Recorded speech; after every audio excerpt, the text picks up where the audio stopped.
Hello, it's Lindsey. I'm here with It Happens. This is craftacademy.org's webinars, free, totally free, and you can tune in as long as you know what time it is. It's 4 o'clock Mountain Standard Time, but maybe some of you are joining us from 6 o'clock Central Standard Time, and we're just on totally different schedules. But it's summer, so who cares? It's fun. We are working on a sampler project today, which I think is great for people who get kind of bored of doing the same thing over and over when they're knitting. I love it. I have started my very own cowl here, started it at least. I don't think we'll get this far today, but you can work on it during the break. Every 2 weeks we meet, and you can maybe get this far. This took me like 1.5 days. It was really simple. The only part that really gave me a lot of trouble was the one that we won't actually get to today, the diamond pattern. I'll go ahead and share the Ravelry link on, let's see, okay, on YouTube here. So there's the Ravelry link in case anybody doesn't have the link. I think it is in the show notes. I downloaded it and I have it in my browser here ready to go. So I will just look at the materials with you guys really quick and we'll get started. The sampler stitch beginner cowl, it's going to be worked also, in a long flat piece, and then will be sewn together with a tapestry needle. So you're going to need a tapestry needle for sure at the end though. So in a couple weeks, if you don't have one today, you have a couple weeks to go get it. And I just try to get the one with the biggest eyelet here so I can fit my bulky yarn, which I just went over to Joann's and got a color that would be great for gift giving. It's not really a summer color, but most of the things we're making aren't really for summer. They're for later, and you wouldn't have them unless you started in the summer. So I picked something that my mom would like because it's her birthday in a week. So if you look here, it says bulky, number 5. And then the size is 10.5, but I just used 11 because it's kind of a range. You can go ahead and check your knitting needles, and if you look at the pattern, it says 10.5 or 11. And I know it does say 9-inch straight needles, but that is the beauty of knitting with a circular needle. It doesn't always have to be straight needles. These are really useful for me because if I don't want my stitches to drop, I don't want my work to fall off, and if I have a little bit more work to do, if it's a bigger project, sometimes I'll just use circular needles. Also, I don't want to buy a million different needles. I'm trying to be frugal about it, right? Free class and not spending too much on your knitting needles. These are Clover, which is kind of a mid-level brand, and they are bamboo, which catches a little, which is kind of nice so that my stitches don't fall off as much. They do occasionally, right? Of course, scissors are useful at the end.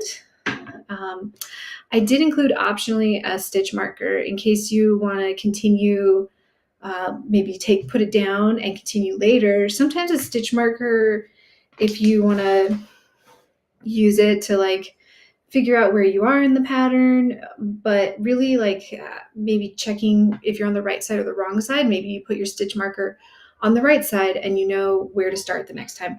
Or you can download an app that will tell you, not tell you, you'll have to tell the app where you are in your pattern. So you can record the row that you're on if you're on a number of a certain row, and that can make it a little easier.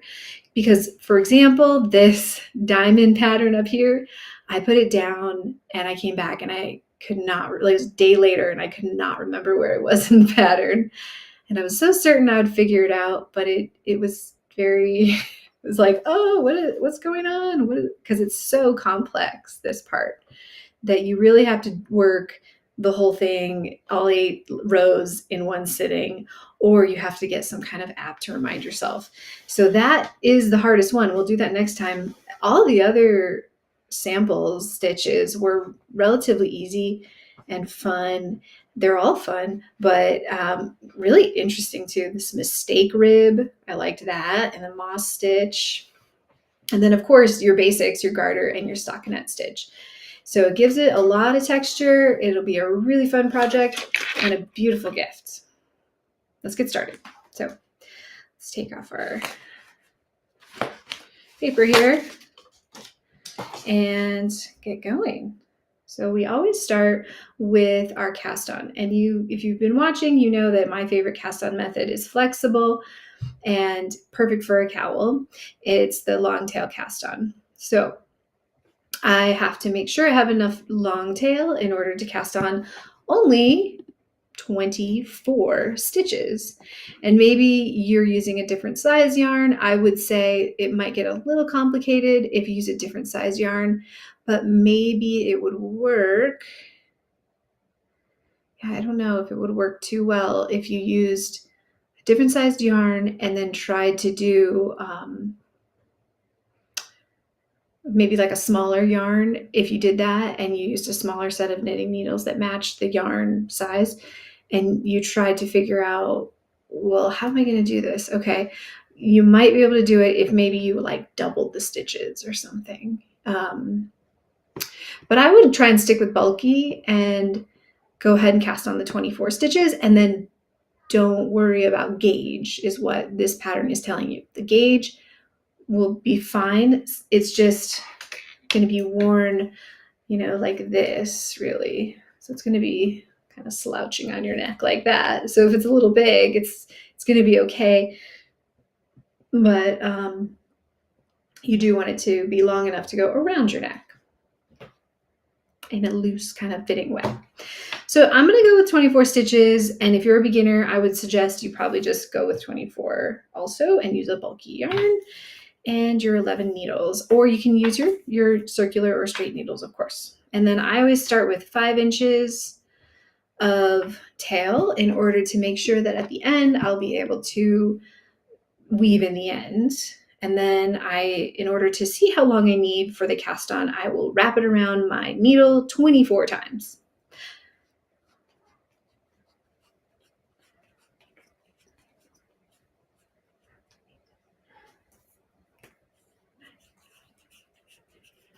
All right, so that should be plenty of yarn. If it's not, and you just want to make sure, I would just add a few more inches, because the worst thing is when you do all the cast on stitches and then you run out of space at the end. Okay, how do we do a slip knot now? Let's go for it. So my favorite way to remember a slip knot is, okay, well, I am going to make a little loop.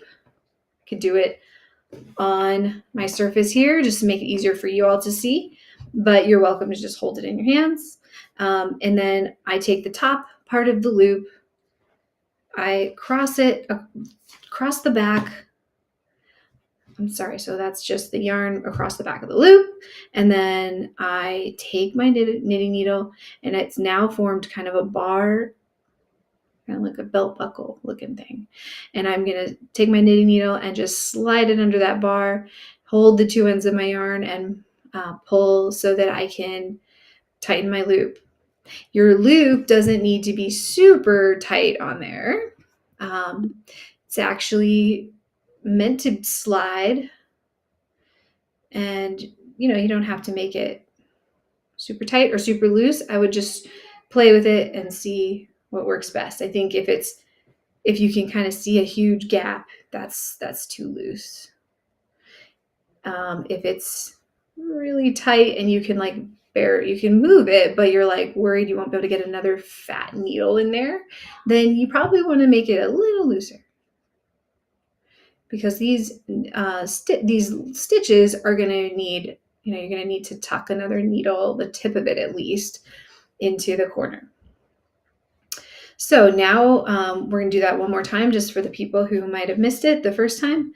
So if you make it look kind of like a little fish, I suppose. That's what one of my students said, and I stuck in my brain. And then you put the one on top, the loop side that's on top, you tuck it behind the loop, and then lift that bar in the middle and pull the two ends. Then you should have a nice slip knot, and you can loosen it or tighten it, and so that's how you know it's a slip knot. Now we're going to take the tail, the long tail, and we're going to put it towards ourselves and take the ball of yarn and put it away from ourselves. Okay, so it's kind of, these two legs here. And we're going to take the middle of our fingers here and clamp it. And then with your clamped fingers in, between your middle finger and your ring finger, now you're using these two tools, your index and your thumb. And you're going to take your index finger and you're going to separate out the part of the yarn that's connected to the ball of the yarn or the skein. And then you're going to take your thumb and separate out the part that is just connected to the tail. And then this motion will be kind of the awkward hand movement that you'll be doing. Moving back and forth. Now you've got kind of a diamond pattern that you've made with your fingers.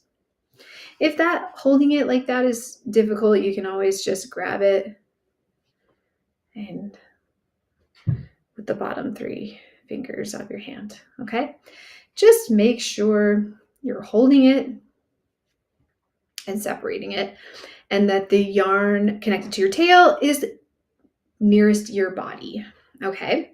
So now let's go ahead and start creating our cast on, and it's kind of like we're knitting with a needle and your hand. It's weird. It's like it's kind of an interesting loop you're making. You're taking your knitting needle and you're putting it in front of your thumb and then looping underneath your thumb yarn.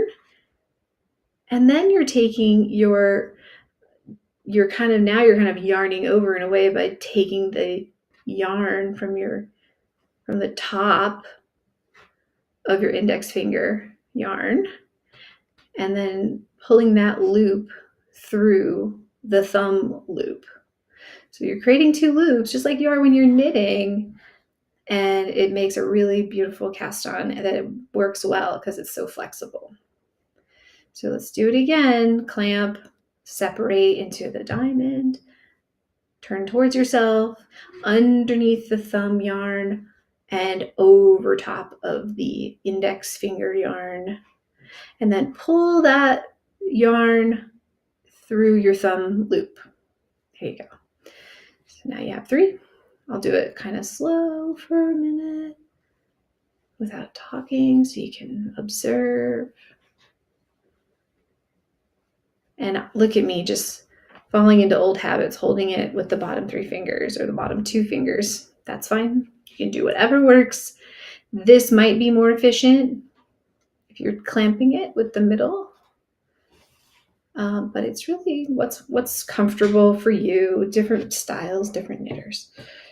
I'm going to get some more yarn slack for myself. Underneath the thumb, over the index, and yarn that through the thumb loop. This should go relatively quickly because it's only 24 stitches to cast on. And if you know me, I always lose track of how many stitches I've done. I have to go back and count like 3 times because I just cast them on and give it an estimate, and then like, oh, okay, now we'll count them and we're on to the next part. And if you're always knitting while doing something else, like listening to a podcast or hanging out with your kids or hanging out with your friends, you can't always count every single stitch. Under, over, through. And you don't have to reset up every time like I am. I'm just doing that for your sake. But you can just go really quick through it and keep it all set up on your hands like that. I would try to not do it at the tip so much like I was just doing because that will make it a little tight, but I'm sure it'll be okay. 2, 4, 6, 10, 12, 14, 16, 18, 19. So I need to do 5 more.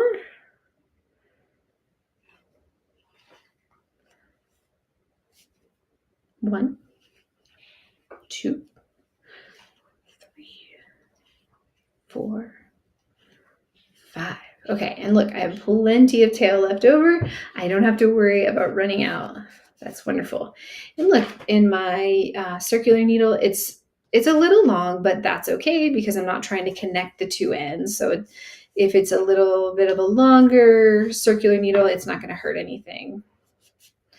I do need to, however, take this and turn it around. So when I'm working with my right-handed folks, sorry, I don't have a left-handed class, but it's pretty much the same, just a mirror image. And then I need to take my working yarn, which is this. Actually, my working yarn is my right hand, and then take the older stitches and put them on my left because I'm a righty.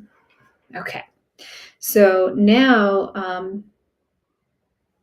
this is actually your right side. So if you're going to look at your pattern and make sure you know where you are, you're on the right side of your pattern right now. For this pattern, it does not say right side or wrong side, but you can definitely see a right side and a wrong side when you're doing your pattern. And if you want to envision what it could be, row 1 and all the odd rows are going to be your right side, and the even rows will be your wrong side. So I don't know if you want to see the example here. So this is my right side and my wrong side, which does look different, especially with this one. Very different. There's a lot of knit stitches on the front and a lot of purl stitches on the back. Okay, that way you can kind of keep track of where you are in your pattern, or you can just follow the numbers of the rows. Totally up to you. So once we cast on 24 stitches, it does say that it's time to knit 4 rows, which will give us a garter band, which isn't labeled as a garter band for some reason, but it is labeled that way a couple of sample stitches below that. So just imagine you're doing your first garter band, then you're going to do a stockinette welts, and then you're going to do a garter band again to get yourself started. And you can kind of see it in the pattern, this like beautiful these bars. They look nice. Yeah. And let's see.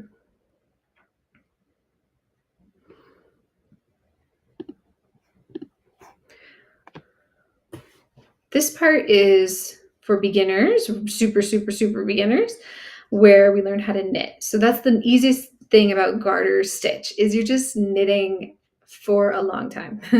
You're knitting right side, you're knitting wrong side. And then when it's done, there's a lot of texture there. You'll see it doesn't just look like a big mass of knit stitches. It's like alternating with purl stitches. So the way we do this is how do we hold our needles? Got all of our stitches on the left. I just kind of lay that left-hand side needle across my fingers. A lot of work is going to be done with these two tools right here, your index and your thumb. So it's like feeding your stitches into your knitting behavior here. You're like, okay. And then your right-hand side needle is going to be doing all of the looping and working, so this is your working side here. And then you're going to take your right-hand side needle when you're knitting, and you're putting it just to the left of the first stitch and out the back. Is it kind of hard to see because of the blending of colors? Hopefully it's not blending in too much. And going in to the left of it and out the back. And then also, just beware of dropping your stitches. Don't get too close to the tip. And now, what do I do with my right hand? How am I holding it? Well, I am wrapping my little pinky around the yarn to keep it nice and secure, and then kind of closing it with my ring finger so it keeps it kind of stiff and it can control the tension. And you'll hear a lot about tension because that is what will make your gauge, whatever it is, which you don't have to worry about with this pattern, which is nice. And then I'm going to flip my hand over, put the yarn between my index and middle. And so that's kind of my index finger tool there. Using my index finger to keep the tension and loop the yarn. using my middle and thumb finger on my right hand, probably a little awkward. I'm just going to hold on to my needle though with that. Okay. So, and then sometimes I'll use my left hand to grab my right needle just to kind of keep it secure. It just sort of happens, you know, you just start knitting and you just go, okay, well, I need a moment for my left hand to hold on while I yarn over. And how do I yarn over? Well, I yarn over from back to front in between the two needles. And now I do want to hold that needle with my right hand so that I can pull that yarn over through the loop on the cast on, and then take the old loop of the cast on off of the left needle and then tighten. And I'm holding the tail and I'm tightening a little bit, just enough so that I can fit another needle in there if I need to, but not, not too tight, not too loose.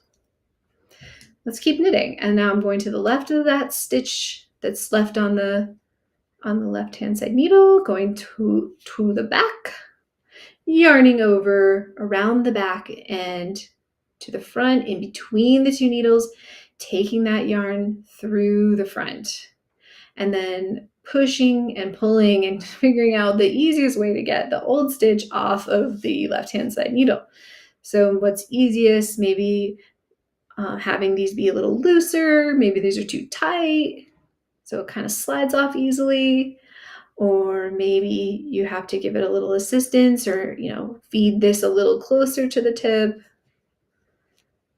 like so. Sometimes you just have to stop and kind of push them all up. Yarn over, pull that loop through, and maybe sometimes I'll pull down on the work just to see like, that looks nice, and kind of keeps the stitches sort of consistent. It's not like some are small and bunched up and some are long, we got them all kind of the same when I pull on the work there.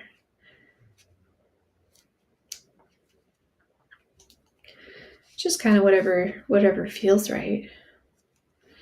I hope you guys have found some beautiful yarn colorways. Mine feels very fall-like to me. Maybe we'll be a little warm for an Arizona fall, but it is one of the favorite colors of my mother, orangish colors. So, and I feel like this colorway might go with more outfits because it's sort of neutral looking, kind of peachy, kind of mauvey orange. Yeah, I thought about it for a long time. I was like, oh, I'll get this color that I would wear. And then I was like, no, this one works. If we're going to get through this class, I will have to speed up a little bit. And if you just want to use this time as like your own little lesson on skills and not worrying about keeping up and doing the exact same number of stitches that I'm doing, that will probably be the easiest. So I'll go ahead and just do a couple rows of each stitch so we can try out as many as we can before the next class, and you can practice in between. So I'm on the other side now, and I'm on the wrong side, and you can see all the stitches I just made have little purl bumps here on the back. And then on the front, if you pull it down, you can see the V's for the knitting. But that's the thing about just having one or two rows, you only see a little tiny section, a little sliver of what it's going to look like. That's why we have the demo, so you can see. Just keep trying and you'll have a pattern that will emerge. So to the left of the stitch, in through the back, wrap your pinky around, hand over, put your index finger under the yarn and use that to keep your tension. Wrap from back to front around the right needle, pull the yarn through, and then slip off the old stitch. And then keep doing that. So this is the thing about garter, right? It's very Straightforward, knit, knit, knit, knit, knit, knit, knit. Knit happens, right? There it is. So I have to check the time here, 4:25. It's a lot of time it takes to get started when you're learning how to knit. But once you do, you can do just, I mean, you can do so much. There's so many patterns out there that actually are really impressive, even though they're deemed beginner. They are very impressive, very interesting, and very fun to do, but not so complicated that you completely mess it up and then you're like, oh, I'm stuck with something that makes no sense and doesn't look very pattern-like. So, make sure you pick something that makes sense to you. And if it doesn't make sense to you, you can book a class with Craft Academy instructor, and we can go through the pattern together. And that's pretty fun. Yeah, so we have here what will be the garter stitch. If I did a couple more, it would look something like this, right? And then the next section will look like the stockinette will look like this, with knit stitches on the right side and then just straight purl stitches on the wrong side. So why don't we go on to the stockinette? Let's go look at our pattern for a moment here. Row 1 is knit, row 2 is purl. I think we can handle that, not too complicated. So it's just alternating. So in case you get really confused about what row you're on, even sometimes just telling yourself, okay, whenever the tail is on the right side of my work, I'm on the right side of my work, and that is row 1, 3, and 5. And when you get to the end of your stockinette welts, if you only want to do 5, it's going to be kind of a short, cowl. If you only do each of these little sampler sections once, you want to do it the suggested amount of time. So I don't think that I did that. I'm trying to remember what I did, but I just did it enough for it to be a sampler demo. I don't think I did it enough times to actually, maybe I did actually, I don't know. 5, it would be 5 times 3, 15. So no, I did not do it 15 times, but you can when we have our 2-week break before we meet up again to finish it. So we're going to just do knit for the right side, purl for the wrong side, and that way we'll always keep it consistent. We will not do all the rows this time, but you will definitely want to do that when you're working on your beautiful cowl. Yeah, so I made a bunch of cowls for Christmas one year, and so they're always on my mind, like, oh, I love making cowls. And this is the pattern I picked. Was you had to go all the way around the entire, like, it was a circular continuous cowl, and instead of sewing 2 ends together, and I had to keep the pattern really straight in my mind. I had to do an entire row without stopping. Otherwise, it would get kind of disjointed, where like it's not lining up correctly. So this is a great beginner pattern because you don't actually have to worry about that so much until you get to the diamonds, which are not too terribly bad because it's only 24 stitches for each row. So I'm doing my knit row for row 1, knit row, and then I'll show you guys the purl row. So to the left of my stitch, yarn over, pull that old stitch off the left needle, And the faster you go, the faster you can see results. But if you are going slow, that's totally fine too, because it's just for fun. Unless you're trying to start a business, which I met someone recently, like a year ago, who just started crocheting, had only been crocheting for 1 year, and was so talented with colors and patterns that they started a business, and now everybody knows their beautiful hats and bags, and they're just so incredible. So you never know. Maybe this could be the start of your business. Now we're going to do purl. So that way, see these purl bumps on the other side. So right side, it looks like a knit. You untuck it. And then when you turn it around, there's all these bumps. And when you do the purls, there will be another bump right above that bump.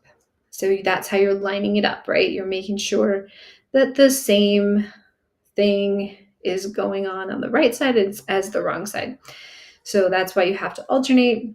So I'm going to take my right-hand side needle and insert it from the right in order to get a purl stitch. And then I'm still going to do the same thing with wrapping my pinky and putting it under my index finger and holding my right needle with my right hand and taking my yarn, yarning over in the same direction back to front, which is nice. It's nothing new to remember there. And then pushing it out the back. So taking the yarn over and pushing it out the back of the stitch, which makes sense because you're doing kind of the opposite of the knit stitch here. Make sure it's as tight as you want it to be, and then move on to the next purl. So you're entering from the right side of that stitch and coming out the front, essentially, instead of the back, all the opposites. The only thing that's the same, really, is yarning over from back to front. And then taking that yarn and pushing it out the back of that stitch, and then helping that stitch, that old stitch, off of the left-hand side needle. All right, let's try it one more time. Yarn. So we have our stitch on our left-hand needle. Right needle goes into the right side of that stitch and out the front. Yarn over from back to front. And then push that yarn over out the back of the stitch and take the old stitch off.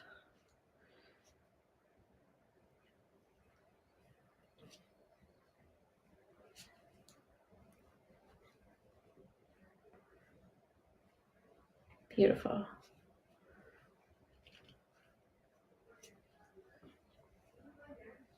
Takes a little while to get used to the opposites of things.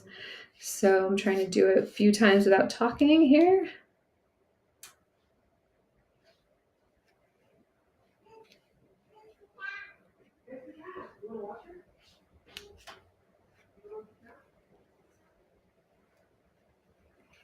There. All right. So for this part of the sample stitch, we're going to go purls all the way across, and then we're done with our wrong side, or one of our even rows.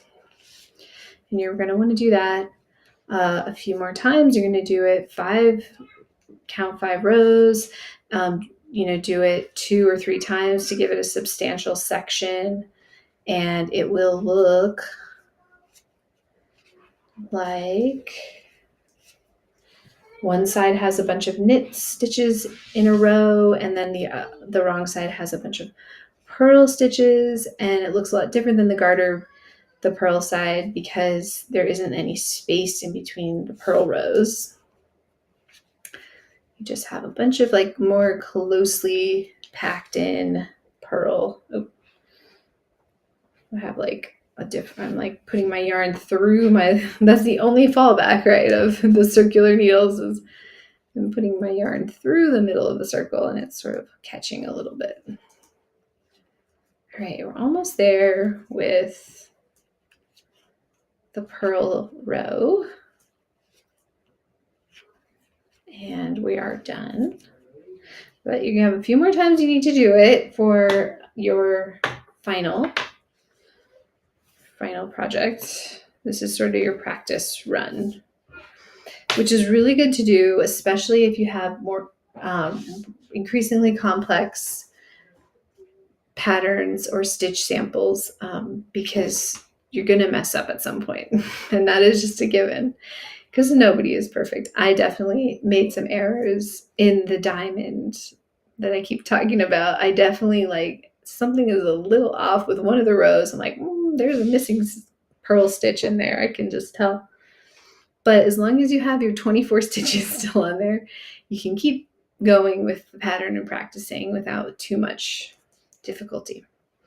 The problem when you drop a stitch, that gets a little complicated and is not as fun to deal with. So maybe we can have a class dealing with things like that, dropping stitches and fixing mistakes and going back in your work. We should definitely do that. So let's go back to our pattern and make sure we are happy with the practice that we have. So we did a knit row and a purl row, and that should be more than enough practice just to figure out the stockinette welds. And then you'll do a garter band, and we don't have to do that again. And let's move on to the moss stitch. And look at the moss stitch. It says multiples of 4 row repeat. So thank you for the directions. That is exactly what we're going to do. So it's knit 2, purl 2 for the first row and knit 2, purl 2 for the second row. And you do that all the way across, knit 2, purl 2, knit 2, purl 2, knit 2, purl 2. For a couple of rows, and then you're going to do the opposite, and that will make this nice chunky kind of, it's not a seed stitch, right, which sort of alternates like that, but it's like a little chunkier than a seed stitch. I like that. It's gorgeous. Kind of not quite basket weave, but like interesting looking. Yeah, look at that. Like these knots that are working together. It's beautiful. Okay. So we're gonna look at our pattern and be like, oh, look at that. We got a couple of knit rows together. That looks nice. But we're gonna skip the garter band. We're gonna go to the moss stitch. We're gonna do knit 2, purl 2. And that is another skill in itself, because it's like, how do you switch from a knit stitch to a purl stitch? Well, don't you worry. It is very easy. Let's do it. So knit goes from the left side of the needle, left side of the stitch. And don't forget to wrap your pinky. Like, I always grab it wrong. Grab it like that. Okay. And then kind of clamp it with your ring, and then put your yarn over the top, under your other fingers, over the top of your index. Hold your right needle. Put your right needle in from the left and out the back, yarn over from back to front, and then pull the stitch through. And then I would just like tighten it a little bit. Oh, look, we're going to do our second knit stitch. Okay, we did 2 knit stitches, which is kind of in line with what's going on here. We're going to pull our yarn from the back of our work, which is where it currently resides in a very natural way. And we're going to pull it in between our 2 needles to the front. And now it's like, this is a little bit awkward, but that's okay. It'll look perfect. And we're going to put our right needle into the right side of our next loop, yarn over back to front, and then take that piece of yarn over and create a loop by pushing it out the back and then taking that old stitch off. And now you have your work in the front. And you can see there's the beginnings of a purl stitch here. And if you do it again, it will look like 2 purl stitches. So I'm going to put my needle into the right side and then out the front, yarn over back to front, push that yarn over to the back and take the old stitch off. Now I'm going to take my work and put it to the back. And that's going to make it possible for me to make more knit stitches. So if you look closely, we got knit, knit, purl, purl. Beautiful. Knit. So you need to get this a little bit closer. Knit. Purl. Oh, did you see how I brought my working yarn to the front? Put my needle in from the right, yarn over back to front, purl, yarn over, purl, putting my working yarn in the back,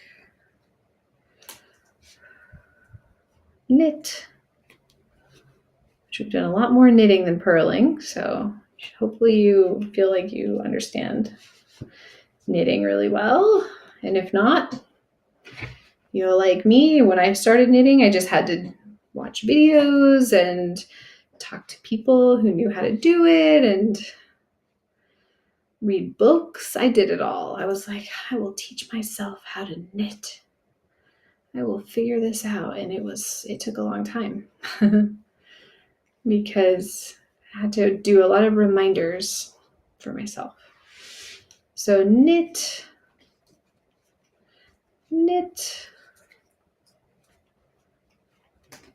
purl,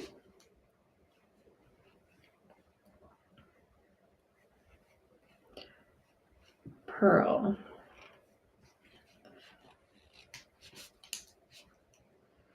knit,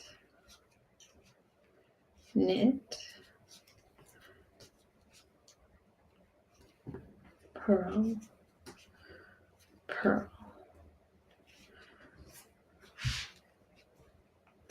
knit,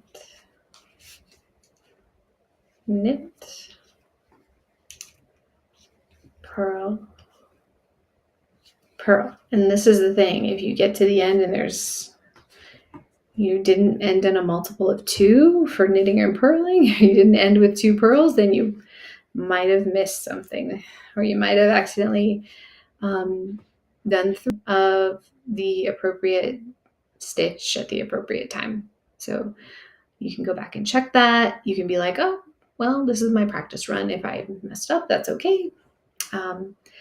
For the next row, the wrong side, we're going to do the same thing again. So what is that going to look like? Knit, knit, purl, purl. Well, these last 2 stitches that you did, when they were facing this way, they were purls, but now that you're on the other side, the right side, they are knit stitches. So essentially, it's going to look the same. It's going to line up perfectly. You have knit over knit and purl over purl for the next row. So knit. Let's do this one kind of quick so we don't run out of time. Knit. Bring your yarn to the front. Purl. Purl.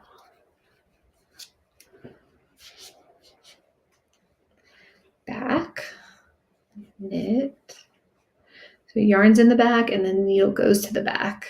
And then you yarn over back to front, pull your knit stitch through the front. Where are we now? We just did 2 knits, 2 purls, 2 knits. Bring our yarn to the front to do 2 purls. Put our needle in coming out the front, yarn over back to front, and then push the new stitch out the back. Yarn in the back for the knits.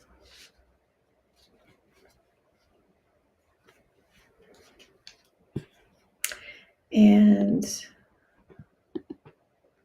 just checking the time. We have plenty of time to do our next stitch, which is really great. Now we're going to bring our yarn to the front for our purls. And if you get lost, you can actually look at the next stitch and you can say, oh, look, the next stitch is a purl. I am going to put a purl over top of that. Oh, the next stitch is a purl. I'm going to purl over that. The next stitch is a knit, which hopefully you can identify at this point. If not, that's okay. The knit looks like a V. The purl looks like a bump or a band across your stitch. Oops, this is a knit stitch, so I want to keep my work in the back, and to the left of the stitch, I want to yarn over back to front and then pull the yarn through the front for the knit.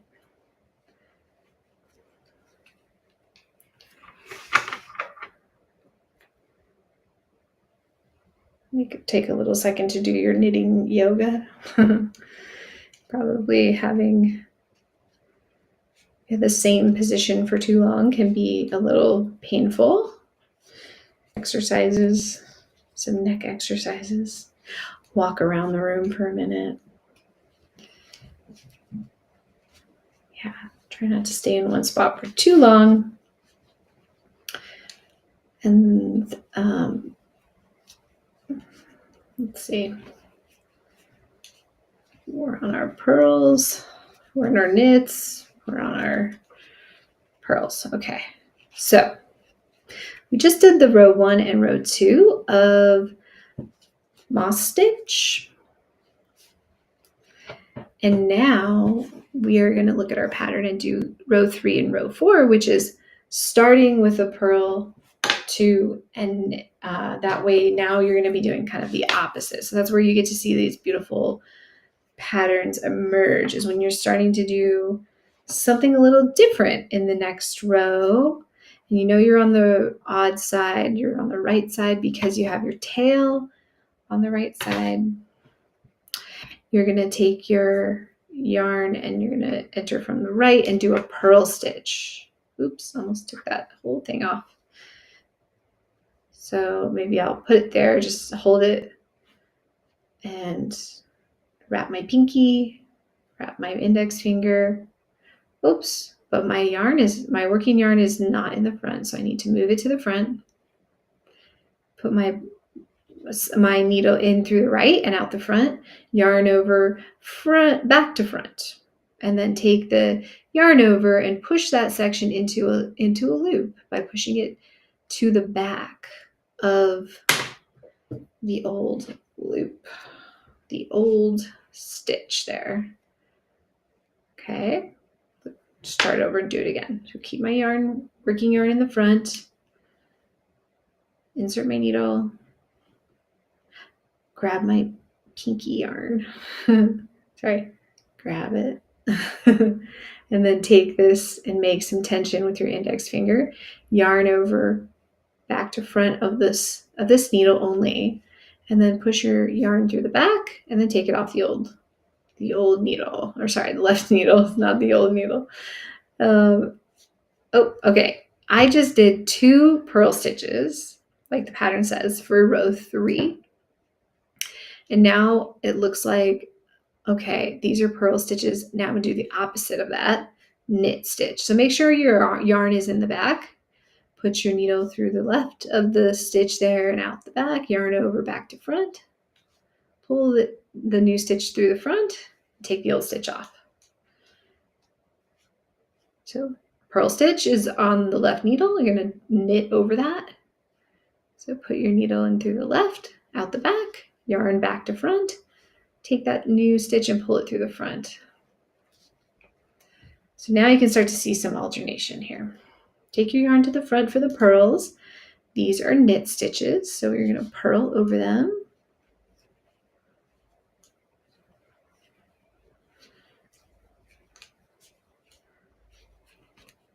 Now you're going to knit 2, purl 2. How do you know you're going to purl? Oh, because look, these are knits, so we need to purl. So it kind of keeps you in check a little bit. It's not too hard to memorize this pattern. It's a lot of repeating, which is really helpful because it's hard to just follow every single different stitch on a pattern if you're starting out. But it doesn't get too boring because after a few rows, you get to switch to a whole new stitch. And that stitch is usually something so cool. I love this moss stitch. It also gives you a way to kind of see what your favorite things are. You're like, oh, I really enjoy this alternating thing where I'm seeing different patterns in one project, or maybe I just like doing the same pattern the entire project, like the same stitch the entire time. And I like the consistency of it and the smoothness, or I like the bumpiness. It's just, you can kind of get a feel like, oh, I like the way the diamonds look. I like so many things about this.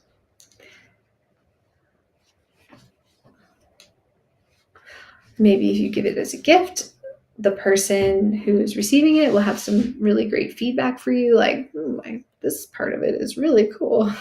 And you can make more things like that if that's kind of your purpose for knitting is gift giving. If it's not gift giving, just making it for creative self-expression, it's also a great way to do that because you can see a lot of different patterns at once. So I'm just going to do one more, the moss stitch, because it's a 4-row repeat, and then we'll move on to mistake rib if we have time. We might. Okay, let's just do a quick, keep your yarn in the front because you're going to do the same thing again as you did in the last row. Purl, purl, knit, knit, purl, purl, knit, knit. And so if you're just trying to follow along, it's good practice, even if you're not exactly at the same point in the pattern as I am. Knit, knit. You can sort of see the example of how it looks. It's kind of this nice purl bumps and then smooth knitting.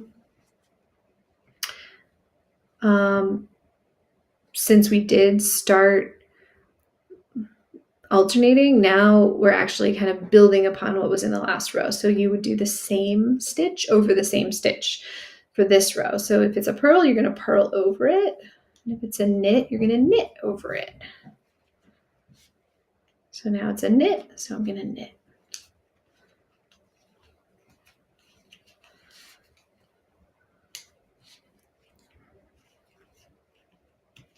Purl, I'm going to purl.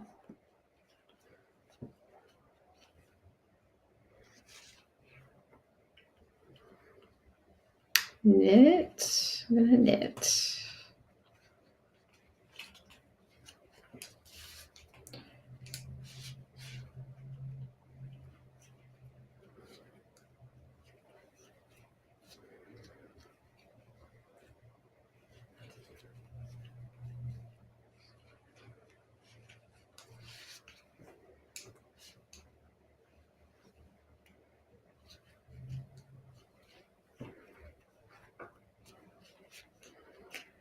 Just trying to finish this row real quick and then we'll move on. Oops.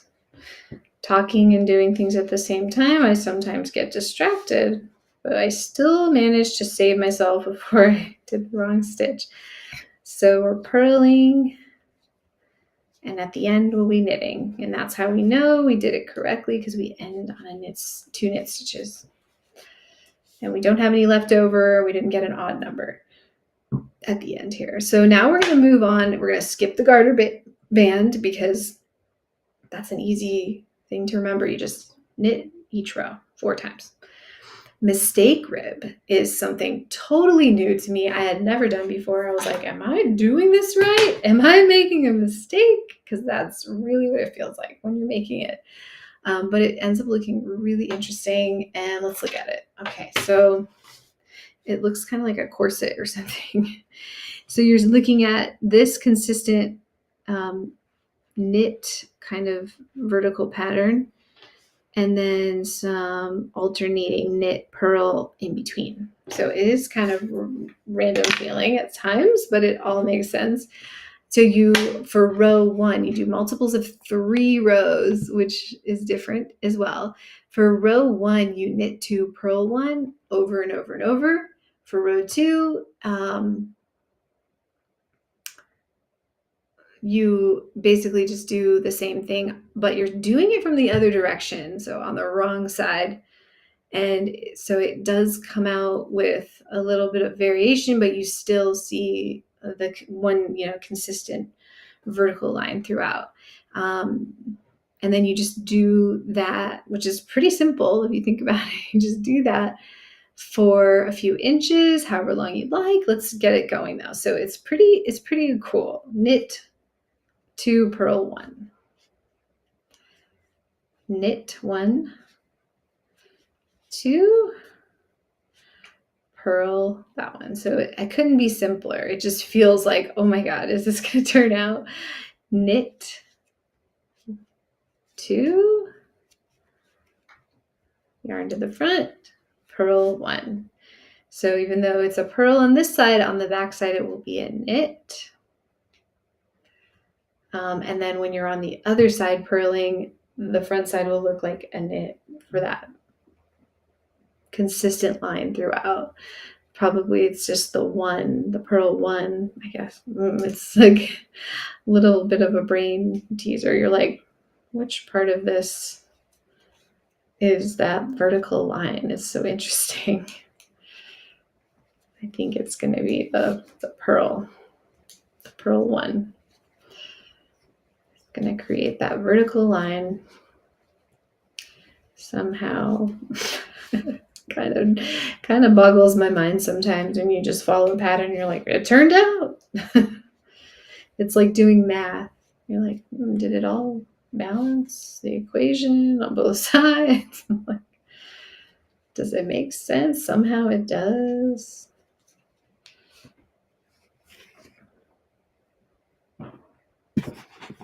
Just make sure everyone can still see everything, and we still have time. 4 minutes, and we don't have to end with any kind of finisher because we can do finishing work next time. And so if I were you, I would try to get as much done as I can before the next class in 2 weeks, which is kind of 14 plus 14 is, what is it, like the 25th or I'm not sure, something like that. And by then, I think even if you just did like a little bit each day, you could definitely get to this point where you're finishing up the mistake rib, and we can start on what so far I've learned is very challenging, is the pattern for the diamond. What is it called? Seed stitch diamond. It's like kind of intense, right? For a beginner. But by then you'll have been knitting and purling your little heart out, and it will be okay. Should end on a purl stitch, which I just did. And you have to do 3 rows in order for it to make sense. So do at least 3 if you just want to see the results of your work. If not, you can just look at this one and say, oh, okay, that's what it's supposed to look like. And you can see that in the pattern, which is nice. They show you exactly what it's supposed to look like. There should be a vertical knit line. So what did we say? Knit, knit, purl. Knit, knit, purl, knit, knit, purl. And you just have to like do it a few times. You have to do it for 3 inches apparently to see how nice it looks. Such a cool pattern. But you're not like able to figure out like, am I lining things up? Is this working? You're just doing it, having faith. You're like, okay, this makes sense. I'm purling over the purl. That's good. That's a good sign. And sometimes I'm knitting over the purl. Wow. And you're like, okay, but now I'm purling over the purl again. Okay. Knit over a knit, knit over a purl. Wow, that can blow your mind a little bit. You're like, okay, but every time I purl over a purl, I know I'm creating that nice vertical knit line on the other side, at least.